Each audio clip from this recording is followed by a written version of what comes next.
and I think it should pick us up here. All right, good. I think it's functional. Welcome to One and All, and by one I mean probably the one dude named Ben out there watching. So thanks, Ben. Appreciate the views. Ben. I'm Dr. Staggs. I'm Dr. D. And we're going to do Paradox today. So we have an interesting topic. This one I think is going to be pretty fascinating. We had a really great week last week to be an American. So one of the things that we have to think about is what we can do to use this as an opportunity to encourage the next generation, because there's a lot of really cool stuff that has come out of the space program and the whole process. We need to know, however, just exactly what it is that has happened and why it's so big. So since you did extensive research on this topic, and I stayed in a Holiday Inn Express last night. So well, that counts. True. I stayed in my house. That counts, right? Yeah, I don't. Are those open right now? I don't know. We live in a brave new world. I stayed 6 feet away from one, so it was right. Yeah, that's a real serious thing now these days, which is problematic. So one of the things that we had happen is we had this really cool event that was we had a couple of astronauts be launched into space and pilot their way up to the space station without having to hitch a ride on Cold War era Russian hardware. And that's a big deal because really Canadian stuff. I mean, right. Yeah. I mean, which was also Cold War era, but that's like the hand-me-downs from our own space program. Right. Yeah. Pre-shuttle. I don't think. Yeah. It actually might be the space shuttle. Who knows? The space shuttle, the state of the space shuttles make me sad. We could do so much, but we don't, because thanks, Obama. So there's that. So we have some really great things that we've seen come out of this whole project. And so I'm going to see if I can do a screen share without blowing up this whole thing. Just because I want to show you guys what you see here. So the Dragon spacecraft, this is something that SpaceX has worked very, very hard to develop. And this is something that is really sort of flies in the face of the entire flat Earth thing. Unless, of course, the companies are in collusion with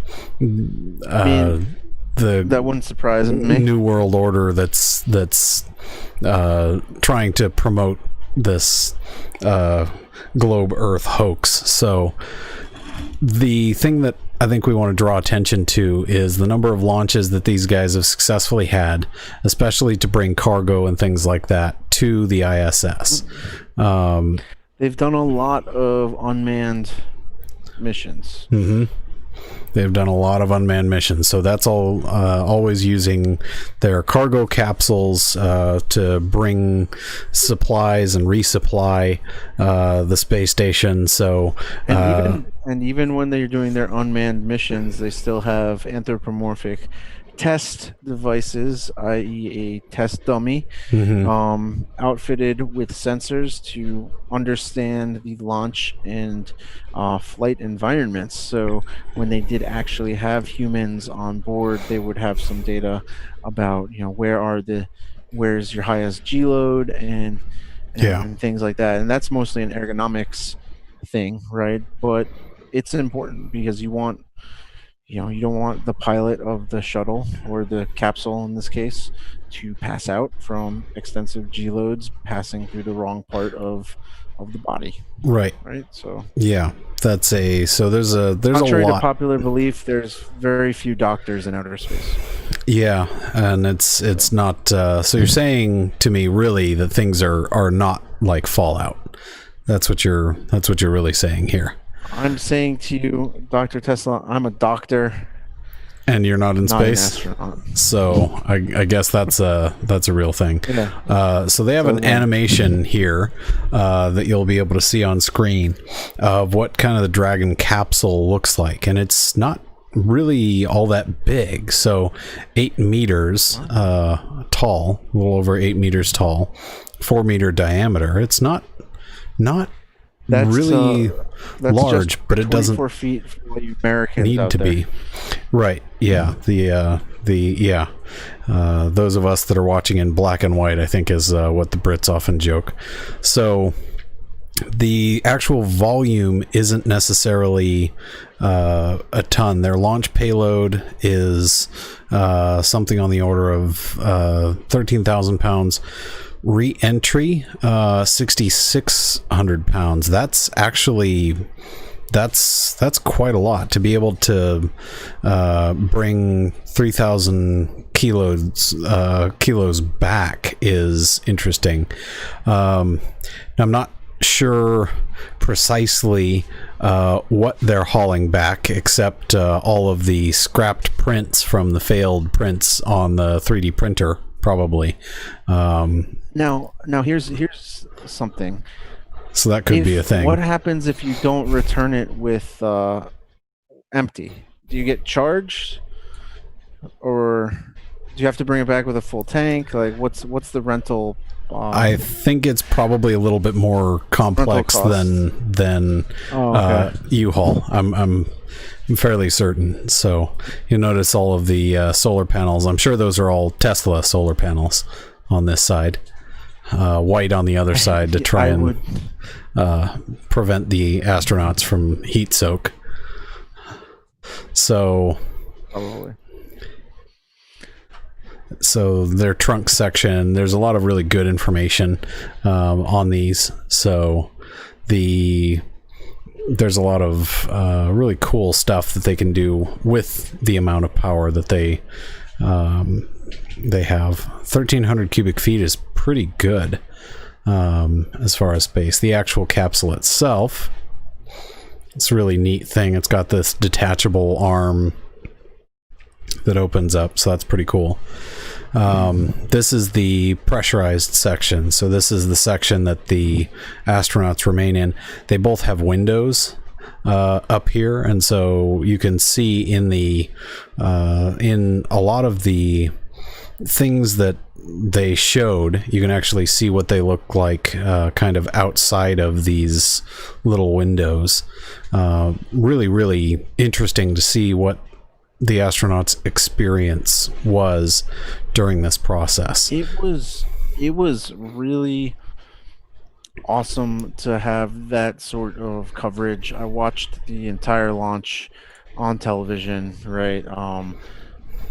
Personally, in my lifetime, there was one other real major launch, right? Mm-hmm.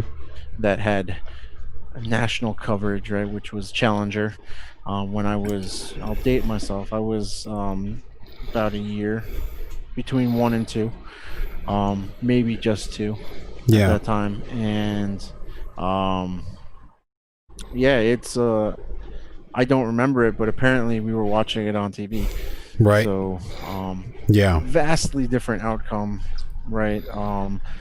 And those are things that, as an adult watching this, I was really, I know too much right now, being an engineer, right? Right. And I know all the little things, and I know they're not going to launch unless they're absolutely sure nothing's going to happen. But you don't control everything.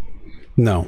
There's variables that you can't, right? And so there was this excitement tied with, well, I really, really want this to go well, right? Yeah. And then I got to watch it with my kids, which was really cool. Right. And like they're at the ages where this might be one of their first memories where they saw, a launch, right? And that's super cool to me. It's such a big deal because that's something that we as kids grew up with as a thing that, like, that was it, right? There's like, there's what's the approximate ranking? It's something like like if you drive, you know, an Aston Martin, or if you drive like a Ferrari, or if you drive a Lamborghini, because somehow that's way more street cred than a Ferrari. Because if you drive a Ferrari, you're like you're a prick and you're ripping people off. But if you drive a Lamborghini, you're a pro YouTuber.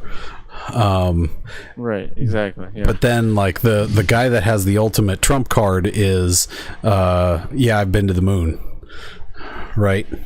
Like that's like, all right, you win. That's it. That's like that's the end. Right. Yeah. That's so like that's 4 dudes ever in the history of mankind. We talked a lot about how NASA couldn't do what they did in the 60s again, because now there's literally just too much regulation. That's literally part of what it comes down to, from governmental control of those departments. There's so much paperwork, you literally never get anything through. So it's great that SpaceX has been able to work with NASA in partnership and leverage some of the sort of what almost feels now like ancient knowledge of space travel, right? It's not really, but it is in a way. And it's been like forgotten somehow, which is I saw a, I don't fully understand. So last Saturday, so originally they were supposed to launch midweek. The weather wasn't good, so they postponed until Saturday, right? So last week on Saturday, I woke up, was hanging out with the kids, and then my wife took the boys for a drive for a little bit to kind of get them out of the house, because it's hotter than heck here, and you're not doing things outside right now at the moment, unless you get up pretty early with kids. And so, and I stayed back and I nerded out the whole time they were gone. I watched all of the pregame to the launch, right? Like I did all the things. I know so much about Bob Behnken right now that it's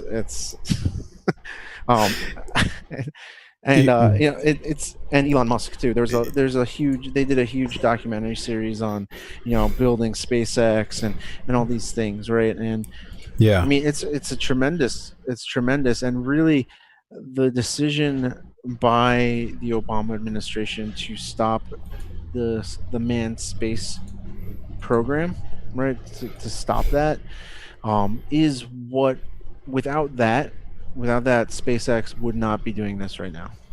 100%. I guarantee you that. Yep, 100%. The only reason that it's been getting contracted out is because there was a presidential order to stop manned spaceflight, which at the time I was outraged about, and I'm glad that we're back in the game. Yeah. Right? But it should still be a NASA thing. Completely. It should still be a NASA thing. I do appreciate that there is a private sector, and that's cool. Yeah. I think people are jumping the gun if they think that all of a sudden they're going to start buying tickets to the moon. You don't want to ride here? I mean, that would be.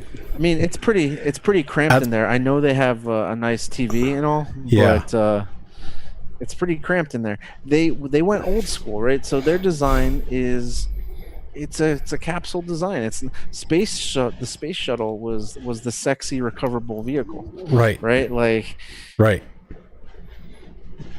Yeah. This is old school. They did it's not a retro concept. What they've done is they've essentially taken an idea that works, right, which is smart.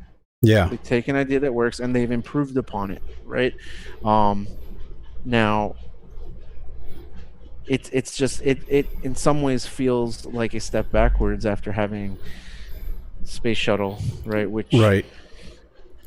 Doesn't do an ocean drop, right? Actually lands right. places.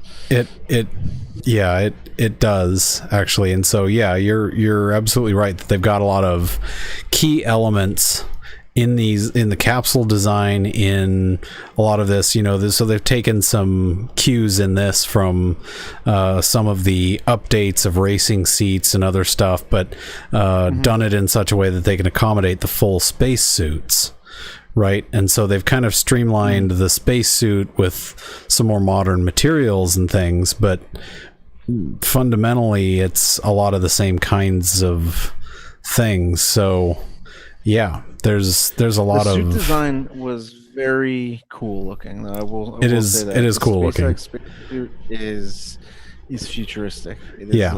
That's pretty cool, because it's sleek. It's not bulky, right? It doesn't look like... It looks like what your imagination tells you should look like. Spaceship, a spacesuit should look like. Yeah, that's fair. And I think that's also important, because I think that also is a very relevant factor when you're going to space, and this is something that I think is really fun. So that's what we're looking at right now, is the taking humans to space, their whole entire space suit, and that is really just an interesting process. It reminds me, the design, overall design, kind of reminds me of Tron in a way. Yeah, it is a little bit. It's cool. I think it's a sweet design. Yeah, I want one, and I know that it's gonna cost more than my salary for a year. Right. That's yeah, we're not kidding. But the good news is they have. Can I teach in one of those? Would that be right? Okay? Right.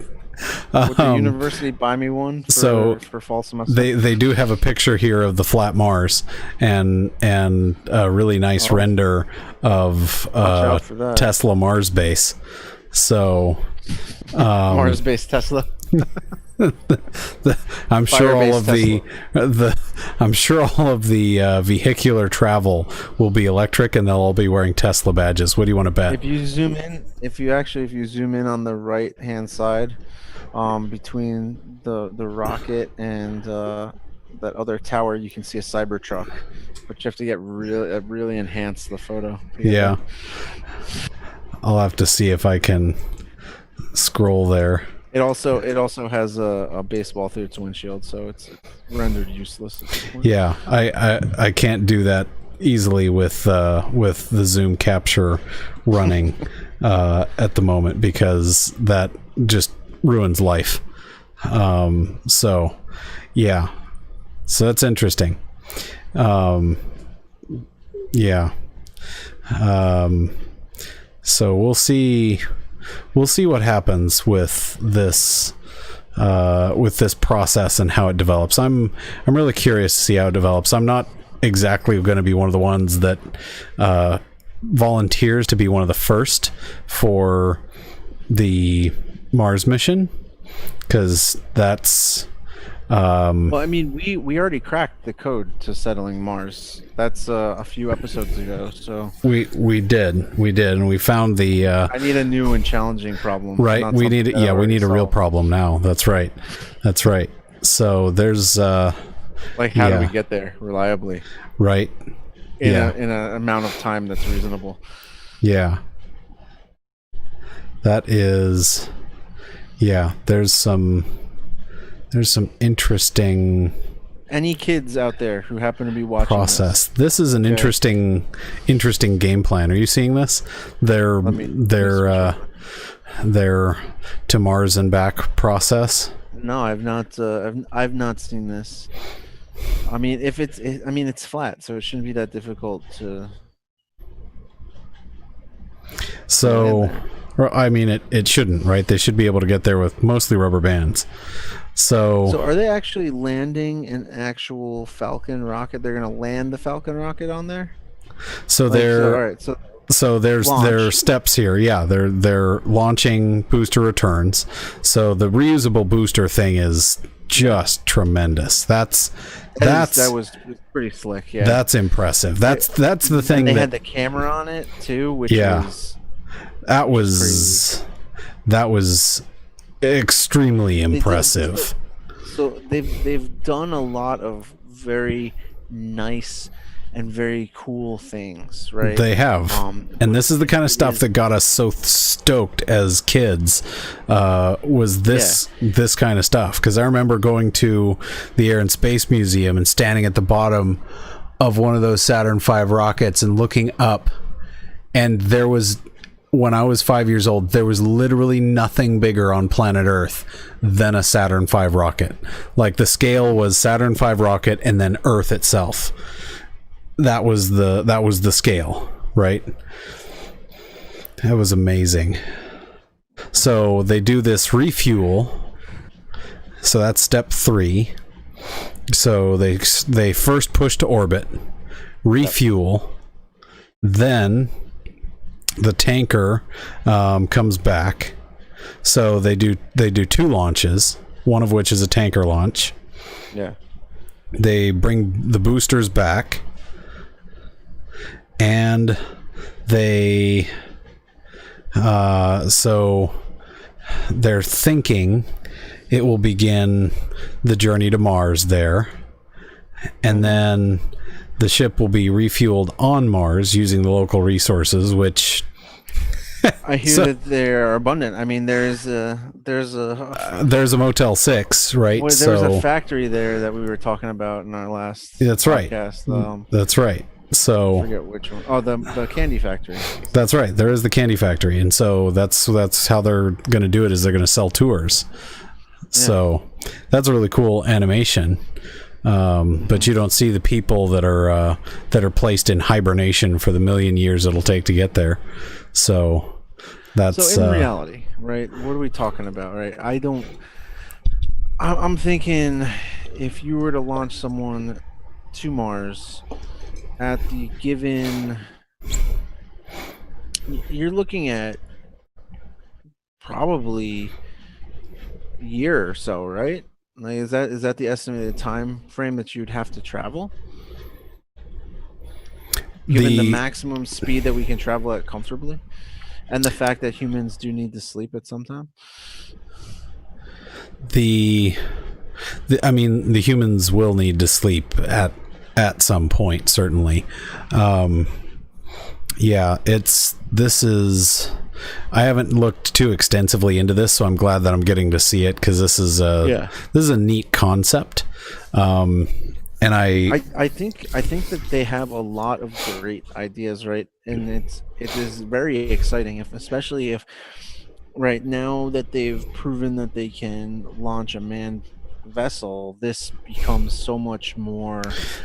This is an extension, a real thing, and right? This is now and development of real viable technology using modern composites and other things that are a lot lighter, able to make shapes that are far less hydrodynamic and things like that. So they're saying that it would take 6 months to get to Mars. So that's a fairly long time, but not as long as what it is in my head.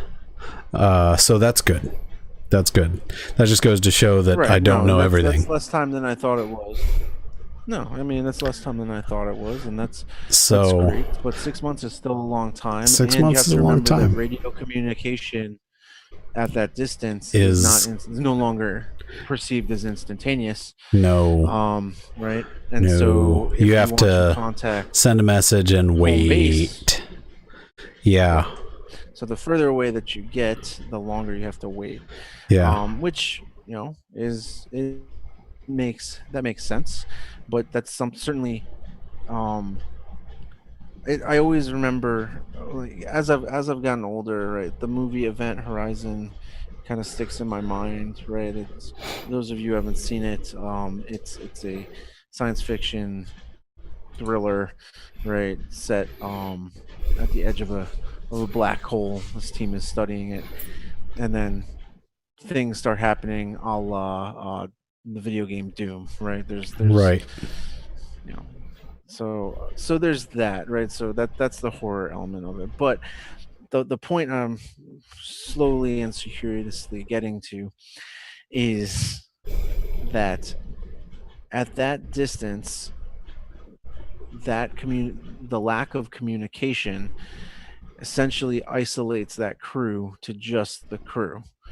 And psychologically, the burden of traveling to Mars would probably be very great because of that, if I had to guess. Yeah. Obviously, I've not been to Mars.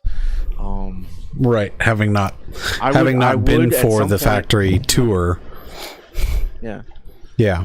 I have stock in the candy factory, but I've never been. Right. Yeah. One day I'd like to go on that tour because I'd like to see all of the underpaid Martian citizens. It's Wonkonian for sure. So I bet it is. I bet it is actually. And there's probably some evil white guy that's running the whole thing because that's still the that was the bad Somebody's guy gotta do in it. like all of the 80s television. Only now it's everyone believes it. So yeah. So I'm just excited to see that there's progress being made in some of these things that as a kid we were told that they were going to be happening, right? They were going to be expanding space travel and all this cool stuff. They were going to be building space stations, and then, something like a moon base was next, right? And so it's curious that they aren't trying to say, hey, let's go as, step one, getting everything into low Earth orbit. All right, that's hard. That's really hard to do. Frankly, once you get into low Earth orbit, some of it becomes a little bit easier, but you do have to refuel. And so they've got a great point there that you have to be able to refuel and dock with the tanker and Otherwise, stuff. it is in fact a one-way trip, Yes. which nobody is going to sign up for that. Right. Well, So they're going to have to be able to that's general. demonstrate. They're going to have to be able to demonstrate an unmanned mission. So, to be clear, a mission to Mars is still it's years away. many But the years path away. there is now The path there. more viable. There's a- right. because they've proven that they can launch a manned They've mission. proven that they can launch a small fraction of that payload into space, and I will say that I was really impressed with that launch, because that definitely exerted a lot more energy, or it looked like it exerted a lot more energy than the Saturn V's of old. Those I'd were be interested to impressive. see what both of the astronauts think. They've both been up before using the Not Dragon. I'd be interested to see how they would compare the ride between the two systems that they were on. I mean, I've experienced over a G in acceleration in multiple different axes, and it's fun. I haven't experienced anything over 2 Gs. And so I have no real sense of what that is like, because I've not been in a jet or anything of that sort. That is on my bucket list still. But I mean, why would you not want to go up in something like a Blue Angels jet? I don't know. I don't know. I mean, I certainly couldn't fly one, but I'd hitch a ride just to see what it's like. Right. Yeah. It should be really, really something. So I'm really glad to see that they're developing tech that actually allows us to do things, because that's huge. That's huge. I mean, it's an amazing accomplishment that they were able, especially when it's privately funded, to be able to develop some of these technologies. And yes, I made the comment about the design being derivative of, the old capsule systems, right? The Saturn V rockets and whatnot. Yeah. And it was not meant to be a derogatory comment. I mean, it's good engineering practice, right? Yeah. If you're working on a budget and you know something works, Yeah. well, you improve upon that idea, right? They don't have the ability to make an entirely new design because they just don't. You have to remember, this is not, the government's not throwing cash at them, right? They Right. are getting contracted to do specific missions, and they have to put in the capital to make the hardware. Are they making money? Of course. Of Yeah. course they are. Don't fool yourself into thinking that Elon Musk is doing any of this from the bottom of his heart because he believes a spacefaring civilization is better than a non-spacefaring civilization. Right. I mean, anybody that has played video games knows you have to be the first race to maintain a space presence. Well, and I think we all know from watching Star Trek Yeah. that or for those of you who don't know, if you don't know this, Star Trek takes place in a future in which the world has been ravaged by war, and then after that, everybody comes together and forms this whole world government, which will never happen, right? Which is the fiction part. Right. There's you're right. Yeah. The fiction part is humanity uniting and everybody giving each other all the things that they have need for out of the goodness and kindness of their heart. But there is an episode of Star Trek Enterprise in which they go back and you're in the mirror universe, and instead of us welcoming the Vulcans when they came, we declared war on them. Right. Which is much more more likely, realistic. Right. Especially given today's climate. People are much more likely to draw a concealed shotgun than they are to start a new world order with peace. Right. And so I guess the point is right, that Elon Musk is not just, he goes on and about saying that being a spacefaring civilization is where we're headed. That's his vision for humanity, and that is a great vision. Sure. But you have to remember that humans hardly ever do anything without a motive of self-promotion. In certain cases, right? And so if you think that this is a charity, it certainly is not. And he is definitely, because it is private, I imagine some point in probably either very far off in my lifetime or somewhere in my kids, that there will be commercial travel to the moon. This is the core of what's supposed to make it happen. And their Raptor engine design. The moon is the best amusement park in the galaxy. Right. It should be. Futurama's a smart show. I keep trying to tell people. It is. Smart show. It is, and it's relatively clean, most of it. So it's there's a lot of really, really cool stuff. So this is a really interesting design, and this is very, very intricate with a lot of very precise flow control, very well managed. It's just it's a beautiful thing. Like the whole thing. This is the shuttle design. 3 of them in an actual structure, so they're literally in the process of building this. Say what you will about Tesla, about Elon Musk, right?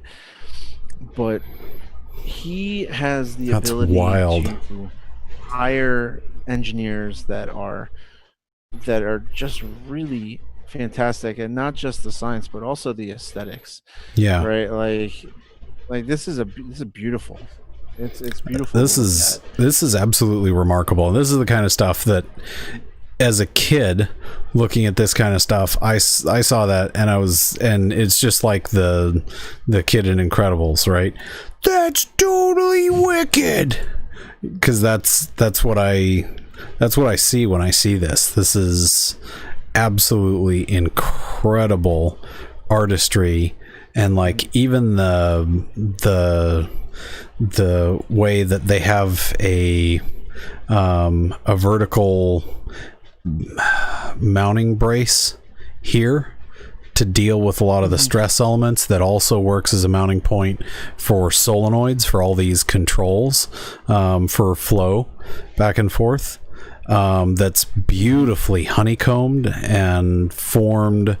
It looks like it's CNC machined out of a single piece billet, and so it's a remarkably strong member, but it's strong and light. Every single part of this is optimized, probably through generative design.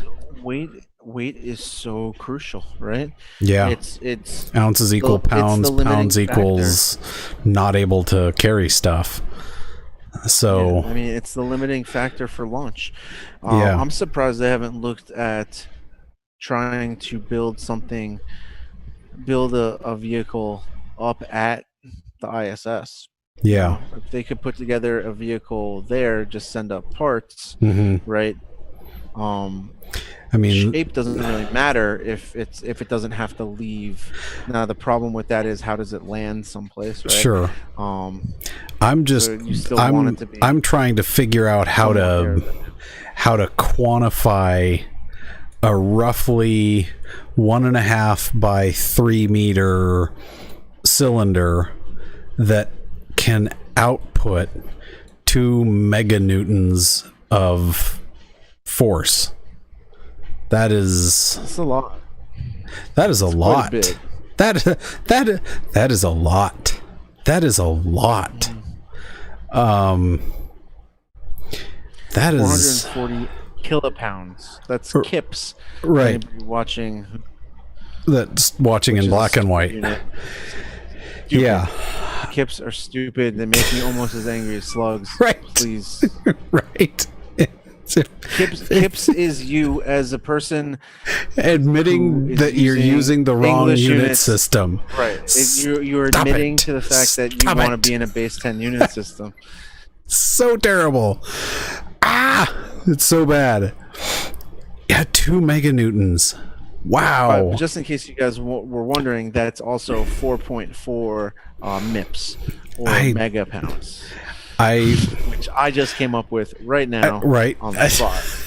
Right, because Because reasons. I don't know how to analogize that force and categorize it, because that is so much. I think of it this way, right? 1 newton is like, so I'm gonna try to quantify this, right? And in terms that maybe we'll understand. So 1 newton, if you imagine 1 newton is roughly the weight of a fairly large apple. Okay, it's like 2 pounds. Okay. Yeah. So 1 newton is that. All right. So we had 2 meganewtons. So that's, well, let's just say that's 2 apples, right? That's Times 10 2 e to the 2 e to the 6th is That's a lot of apples. That's a whole planet Earth full of apples. that is I mean, how much does the Earth weigh? Right? How much does the Earth weigh? Do we know? I mean, don't know off the top of the flat Earth or the globe Earth, because I'm pretty sure those are different. I don't think the flat Earthers know how much the Earth weighs, because gravity is an electric force. Don't you know? It's not actually. All right, it's not. So we have to go with the globe Earth. The entirety of the planet. Okay. So according to the Google, I can get the mass of the Earth. Okay. Because why not? But the mass of the Earth is 5. That's a start. 0.972 times 10 to the 24th kilograms. And as we all know, if we wanted the weight in the chat, how would we get the weight? Oh, that's right. Ben, I think, is asleep. Is idling right now. Yeah, could be. Weight could be is equal to mass times gravity, right? In this case, it would be 9.81 meters per second squared. So let me get the calculator up and running here. I can do this maybe. I can do this live on right. Podcast. 5.972 times 10. If ever there was a doubt that we were engineers. Times 9.81. Mother of pearl. That's very large. That's basically, according to my numbers here, 1, 2, 3, 6, 9.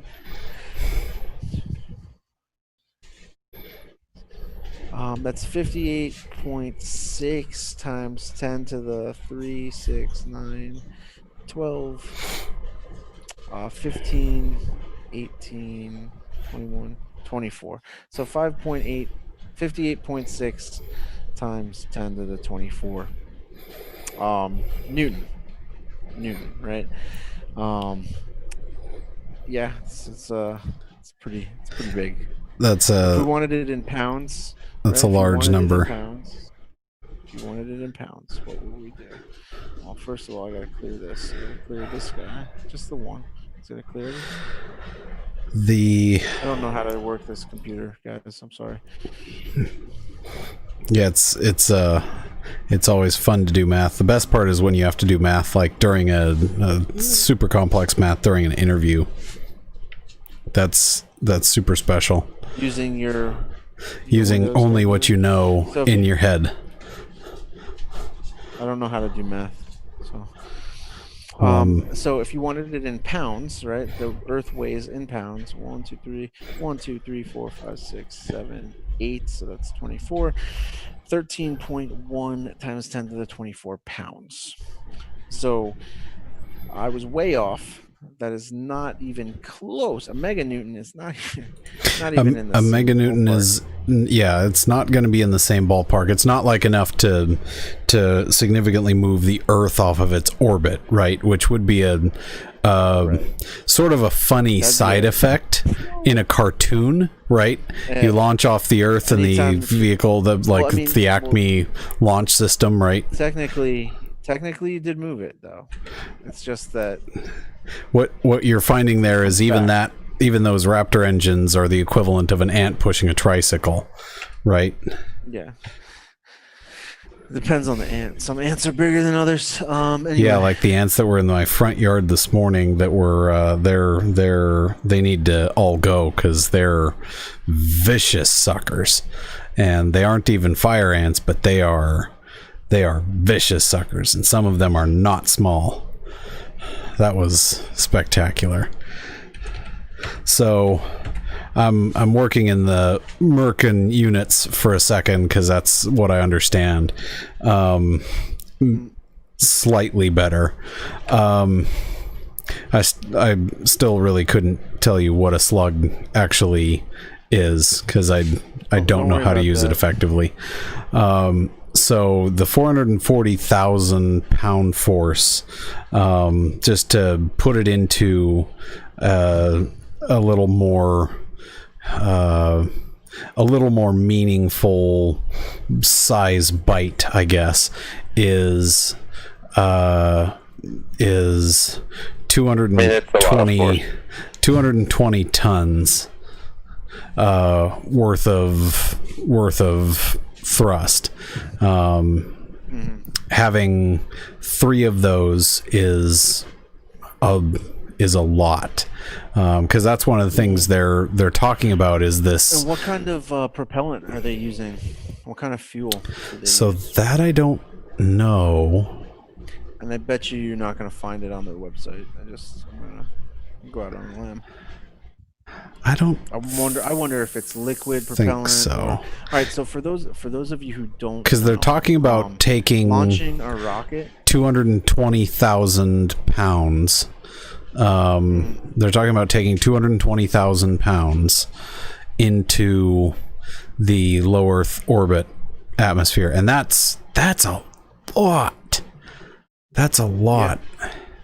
For those of you who don't know or maybe aren't interested, because you might be, the entirety of launching a rocket is essentially the entire process is equivalent to firing a gun.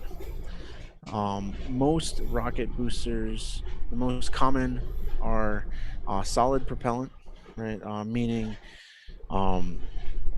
it's a solid brick of extruded rocket fuel, basically.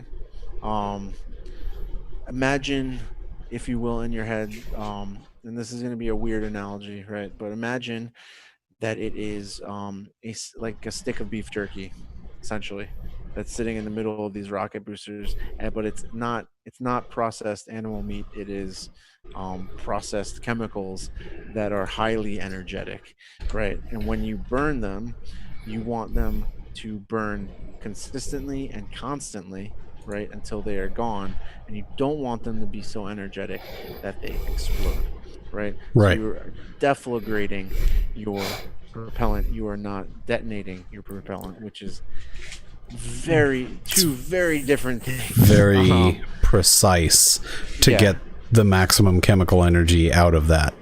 Right.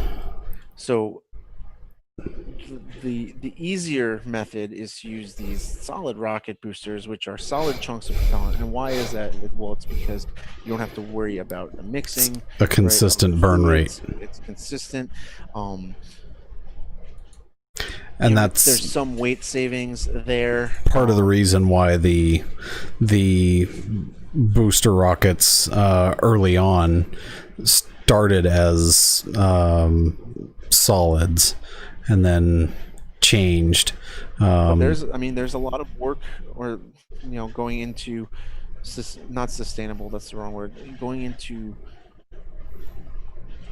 figuring out the best way to use liquid propellants in these rocket boosters. And there's also this idea of this hybrid systems, which would use both liquid and solid propellants, right? Yeah. To some extent. Is one more energetic than the other? That all depends on the chemical composition and how you can control the burn rate, right? Yeah. So with a liquid propellant, you might be able to control it slightly better, but you really have to make sure your controls are spot on. And anytime your controls aren't spot on, then you run the risk of having maximum. Well, and like the forces and stuff that are like so a lot of the little stuff that you don't have to think about in other circumstances has to be considered for some of these, because even just again, as I'm just stuck here, really is so the things that are happening and the forces that this all of this structure is being subjected to, you're looking at this and you're going, well, I'm even thinking about like the forces that this is subjected to at a couple of G's or more, on getting on the order of 3 and almost 4 G's in some cases. That is a lot of force to be applying to things like thermocouple connectors and stuff, right? I mean, even down to your electrical connections, they have to be up to the challenge, because you're not running, Chinese hobby store hardware hand-me-downs for connectors. I mean, these aren't going off of like tiny. This is not motors. This is not like Alibaba sort by cheapest, right? So, I guess AliExpress. That's all. The only noobs still go to Alibaba. Actually, they get all their they get everything from Fry's Electronics. I'm pretty sure. That could be. I think they're struggling with their distributors, so I fear Fry's Electronics is headed for headed the way of the dinosaur. Yeah, so you bring up a good point, right? These are extreme conditions. You have extreme forces. These are things that when we design for something that is being used terrestrially, we don't consider, because typically your Hyundai is not going to be experiencing 4G and ever. You have to remember that literally not even if it's dropped out of an airplane. Yeah. And what you have to remember is that with Newton's second law, right, it is we typically cite it as force equals the mass times acceleration, which is it's not entirely true. That's been simplified. Right. Yeah. It's actually, the full version is mass times acceleration plus the mass flow rate, or the change in mass, m dot, times the velocity. Right. Okay. And so for things like your car, the mass is changing at such a slow rate, right? Because you're burning gas at such a slow rate compared to the total mass of the vehicle. I think basically every car on the road except mine is in that is in that category. Well, I mean, my van pretty is it's just not true. Yeah. It's a racing van. Right? That's right.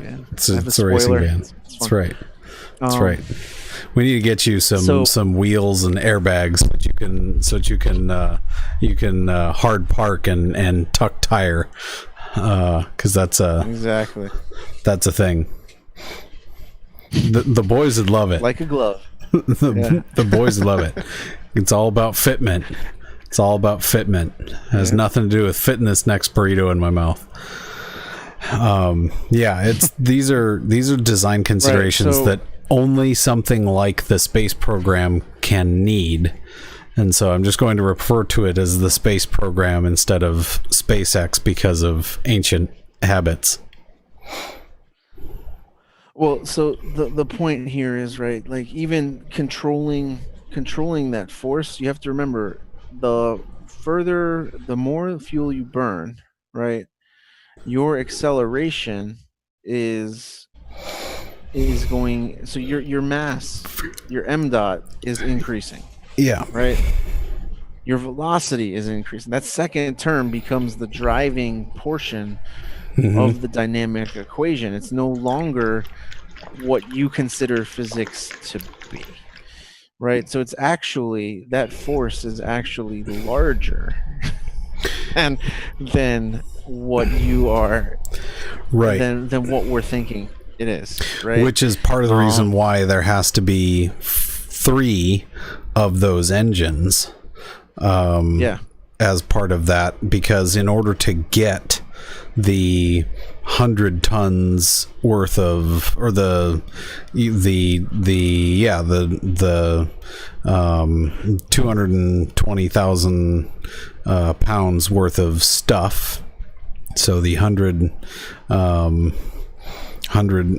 tons is, just say is 200 that the kilopounds. Booster that they're launching back up, right? Let's just say that the refuel tanker, let's just assume that it is just a big, it's just basically pure solid propellant in there, right? So it's like a couple 1,000 pounds of solid rocket fuel. Yeah. Okay. Let's just assume that, because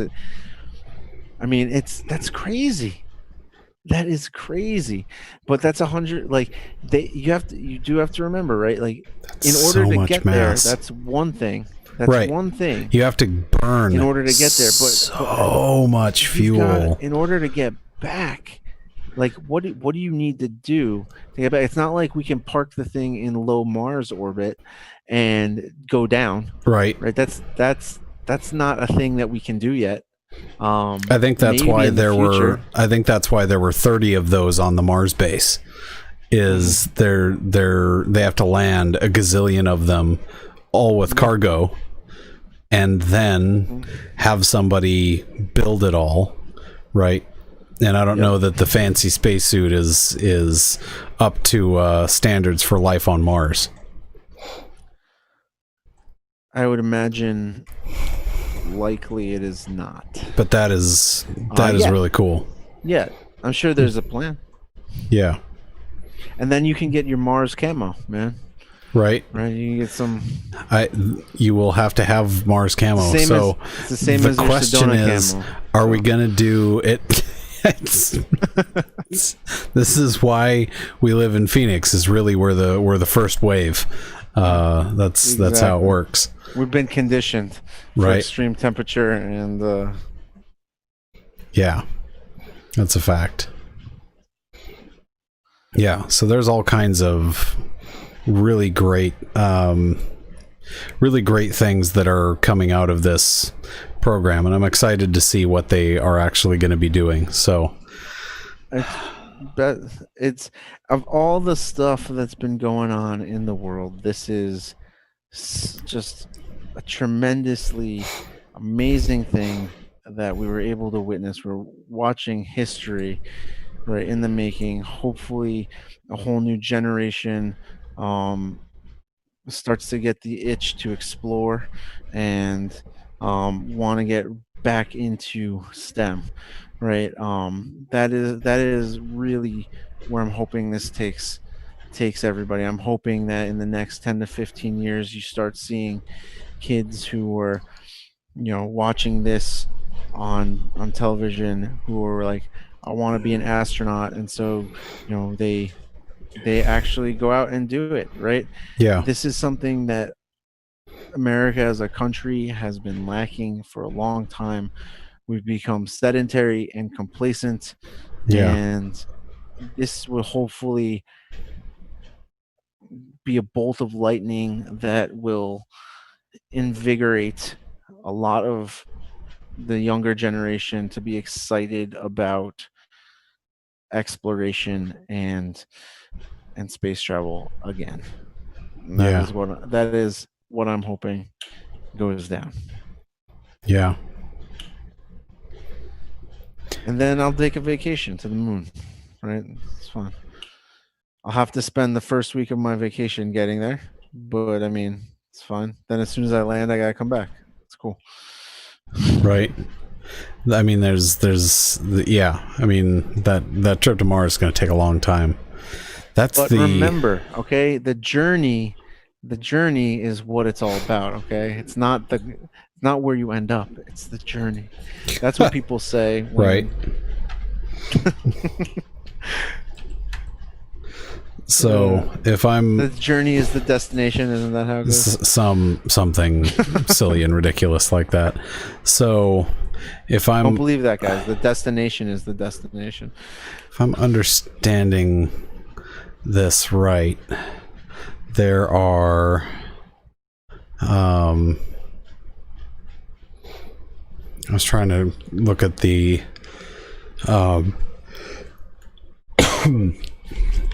the thrust configurations.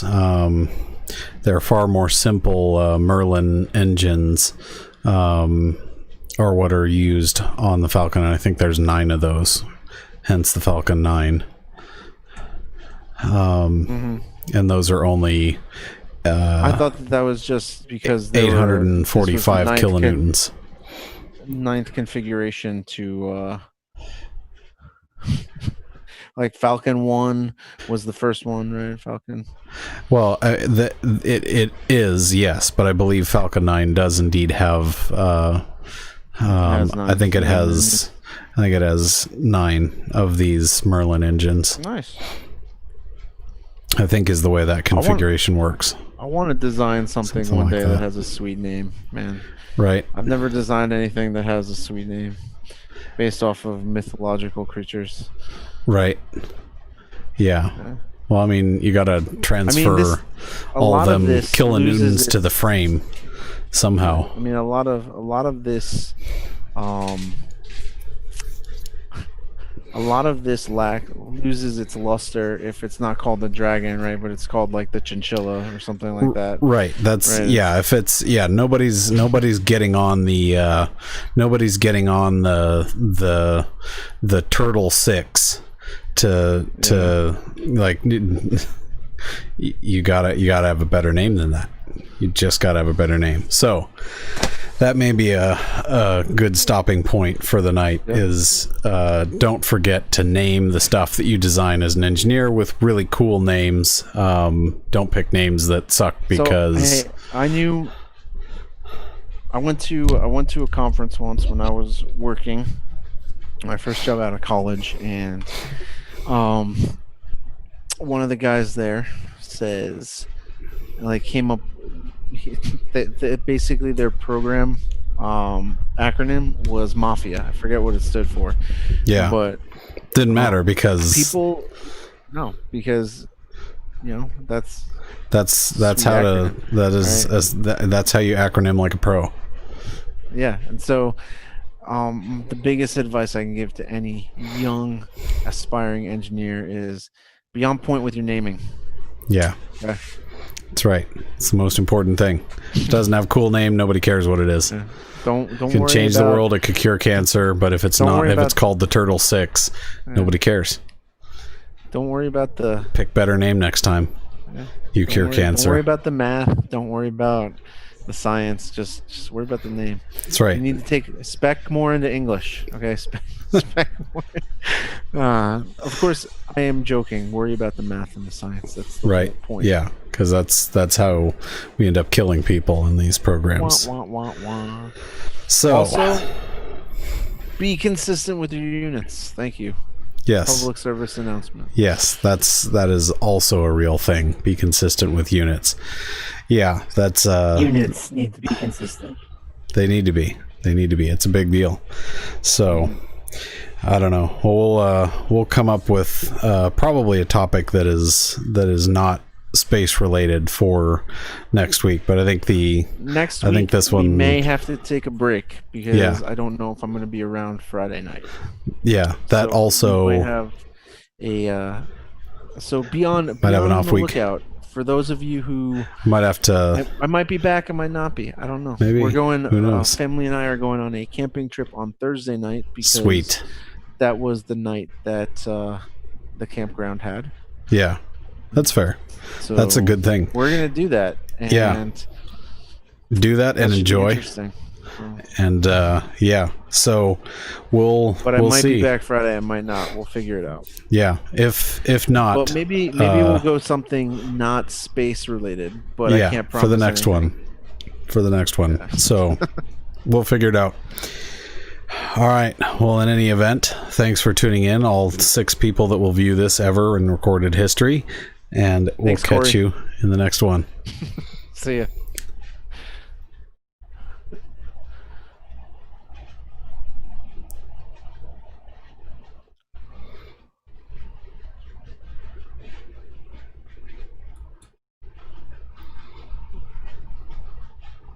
Where are you? And 3, 2, 1.